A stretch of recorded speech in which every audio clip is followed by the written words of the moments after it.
Assalamualaikum dan salam sejahtera. Nama saya Adibah binti Irman dari kelas PPS 39. Hari ini, saya akan membentangkan tentang tugasan 2 khusus kokurikulum dan kesihatan diri GKKO 1062 dalam topik 4 dasar pelaksanaan kegiatan kokurikulum. Dasar saya adalah dasar yang pertama, iaitu kegiatan kokurikulum adalah sebahagian daripada kurikulum kebangsaan. Sebelum saya menerangkan tentang dasar yang dipilih, saya akan menerangkan tentang definisi kegiatan kokurikulum. Apa itu kegiatan kokurikulum? Menurut Kementerian Pendidikan Malaysia tahun 2019, kegiatan kokurikulum adalah kegiatan yang dirancang daripada proses pengajaran dan pembelajaran PDP di luar bilik darjah kurikulum yang memberikan murid peluang untuk menambah, mengamalkan dan mengukuhkan kemahiran dan nilai-nilai yang dipelajari di bilik darjah. Terdapat 4 perkara kegiatan kokurikulum di sekolah kerajaan dan bantuan kerajaan. Yang pertama, penyertaan dalam sukan dan permainan. Sebagai contoh, bola jaring, catur, bola sepak dan juga bola tampar. Yang kedua, penyertaan dalam persatuan dan kelab. Persatuan dan kelab adalah perkara yang berbeza seperti Persatuan Bahasa Melayu, Persatuan Sejarah dan juga Persatuan Sains dan Matematik. Manakala kelab adalah kelab memasak, kelab seni lukis dan juga kelab komputer. Yang ketiga adalah penyertaan dalam pasukan pakaian seragam ataupun dipanggil sebagai unit beruniform. Terdapat banyak jenis unit beruniform. Antaranya adalah TKRS iaitu Tunas Kadet Remaja Sekolah, Pandu Puteri dan juga Puteri Islam serta pengakap. Dan yang terakhir adalah lain-lain kegiatan sebagaimana ditentukan oleh Menteri Pendidikan. Seterusnya, saya akan menerangkan tentang warta kerajaan. Apa itu warta kerajaan? Warta kerajaan adalah penerbitan rasmi kerajaan sebagai rekod awam. Ia digunakan untuk mengesahkan dan memaklumkan sesuatu keputusan pentadbiran atau dasar kepada umum secara rasmi. Ia menyiarkan pelbagai pengisytiharan penting seperti perundangan baharu, pelantikan pegawai tinggi dan juga peraturan rasmi. Secara ringkasnya, ia mengumumkan secara rasmi kepada umum mengenai undang-undang, peraturan atau dasar baharu yang telah disahkan. Dalam dasar yang pertama ini, Warta Kerajaan bertarikh 28 Disember 1967, nombor 56522, Peraturan Khusus Pengajian Sekolah 1956, kegiatan ini dikenali sebagai kegiatan kumpulan. Seterusnya, dalam Warta Kerajaan bertarikh 31 Disember 1997, Jilid 41, nombor 26, Tambahan nombor 94, Perundangan APU dalam kurungan A 531, Akta Pendidikan 1996, Peraturan-Peraturan Kokurikulum Kebangsaan telah memberi takrif kokurikulum, iaitu kegiatan kokurikulum di sekolah kerajaan dan bantuan kerajaan akan mengandungi yang berikut. Terdapat 4 perkara yang saya terangkan tadi, iaitu penyertaan dalam sukan dan permainan yang pertama, yang kedua, penyertaan dalam persatuan dan kelab, yang ketiga, penyertaan dalam pasukan pakaian seragam atau unit beruniform, dan yang keempat, lain-lain kegiatan sebagaimana ditentukan oleh Menteri Pendidikan. Baiklah, kita akan masuk kepada dasar yang dipilih iaitu dasar yang pertama berkenaan kurikulum kebangsaan. Kurikulum kebangsaan adalah satu program pendidikan yang termasuk kurikulum dan juga kegiatan kokurikulum yang merangkumi semua pengetahuan, kemahiran, norma, nilai, unsur kebudayaan dan juga kepercayaan. Terdapat 6 perkara di bawah kurikulum kebangsaan. Setiap 6 perkara tadi terdapat fungsinya dalam kurikulum kebangsaan. Ia adalah untuk membantu perkembangan seseorang murid dengan sepenuhnya dari segi jasmani, rohani, mental dan juga emosi. 4 elemen utama ini adalah penting bagi membantu membentuk kesejahteraan diri dan sasiah individu secara menyeluruh. Keseimbangan antara kesemua elemen ini adalah penting bagi memastikan kestabilan hidup, kesihatan dan potensi diri yang optimum. Ia juga adalah untuk menanam dan juga mempertingkatkan nilai moral yang diingini dan menyampaikan pengetahuan. Baiklah, saya akan menerangkan apa 4 elemen utama ini. Yang pertama, jasmani. Ia fokus kepada tubuh badan atau aspek fizikal individu. Lebih kepada sukan dan juga permainan dan juga kekuatan fizikal dalam melakukan aktiviti seharian.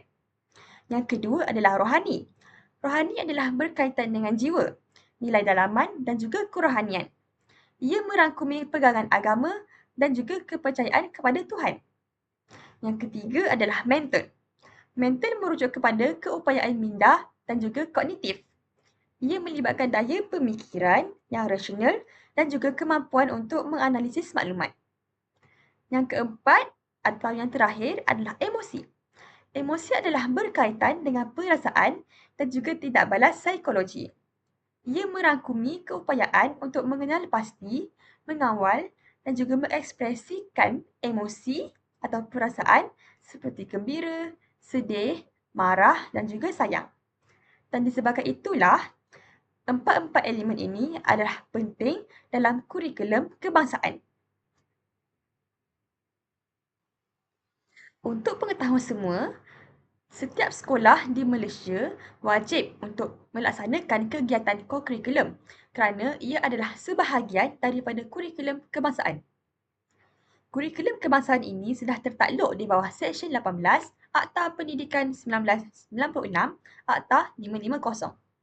Secara ringkasnya, akta ini adalah peraturan dan peraturan adalah wajib untuk kita patuhi dan aplikasikannya dalam kehidupan seharian. Kenapa kita kena patuh dengan peraturan? Peraturan adalah panduan untuk mengawal kelakuan.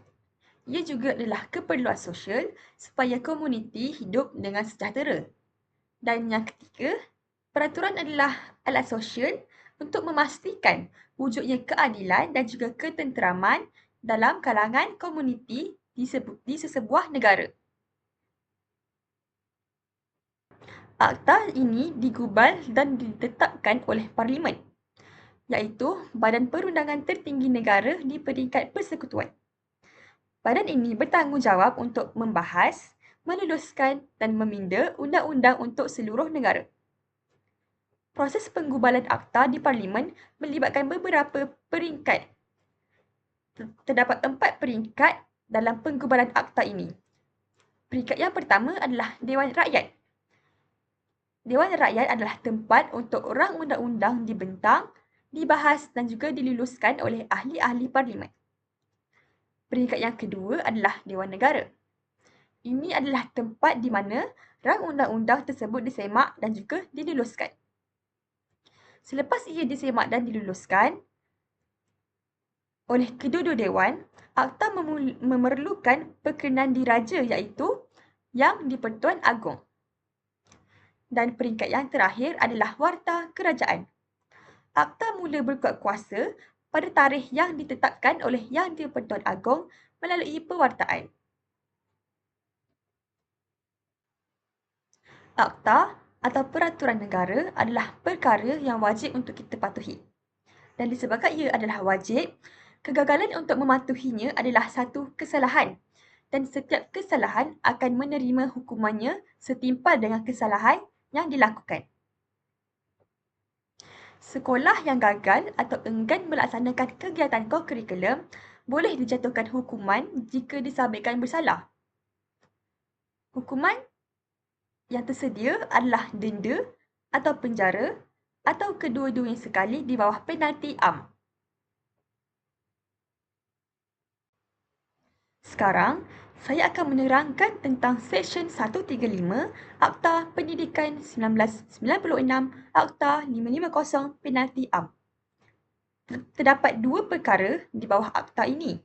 Yang pertama, seseorang yang melakukan kesalahan di bawah Akta 550 yang baginya tiada penalti diperuntukkan dengan nyata, boleh apabila disabitkan didenda tidak melebihi RM5,000 atau dipenjarakan selama tempoh tidak melebihi 6 bulan atau kedua-duanya.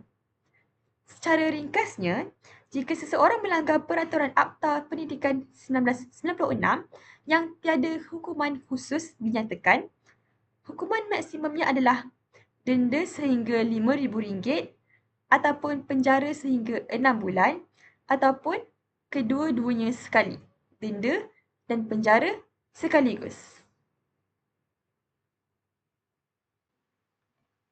Yang kedua, seseorang yang melakukan suatu kesalahan di bawah Akta 550 ini boleh dalam hal suatu kesalahan yang berterusan apabila disabitkan dikenakan hukuman denda harian yang tidak melebihi RM500 sebagai tambahan kepada apa-apa penalti lain yang boleh dikenakan kepadanya di bawah Akta 550 ini berkenaan dengan kesalahan itu bagi setiap hari kesalahan itu terus dilaksanakan. Secara ringkasnya, jika kesalahan di bawah Akta Pendidikan 1996 masih gagal diperbetulkan, iaitu yang pertama tadi, selepas disabitkan bersalah, pesalah akan dikenakan denda tambahan harian maksimum RM500 selagi kesalahan itu masih diteruskan. Denda harian ini dikira berasingan daripada hukuman asal, iaitu denda sebanyak RM5,000 tadi dan juga penjara selama 6 bulan tadi yang telah dijatuhkan oleh mahkamah. Baiklah, kita sudah berada di penghujung video di mana saya akan membuat kesimpulan dan juga pendapat terhadap dasar yang pertama ini. Kesimpulannya, kegiatan kokurikulum adalah perkara yang banyak memberi manfaat kepada guru dan juga murid-murid. Ia juga wajib dilaksanakan oleh seluruh sekolah di Malaysia, termasuk sekolah rendah, sekolah menengah dan juga sekolah swasta. Pada pendapat saya, wajarlah untuk sesebuah sekolah itu dikenakan hukuman yang berat dan setimpal apabila mereka enggan atau tidak melaksanakan kegiatan kokurikulum ini dalam sekolah mereka. Ini kerana kokurikulum sudah tertakluk di bawah kurikulum kebangsaan dalam Akta 550 yang wajib kita patuhi dan laksanakan. Lagipun, kurikulum kebangsaan ini adalah penting dalam membantu perkembangan murid dalam 4 elemen yang dinyatakan tadi, iaitu jasmani, rohani, mental dan emosi. Ia juga merupakan teras kepada falsafah pendidikan kebangsaan FPK di Malaysia. Itu sahaja video pembentangan saya pada kali ini. Saya harap video dan penerangan saya memenuhi kriteria-kriteria yang telah disediakan. Itu sahaja. Sekian. Terima kasih.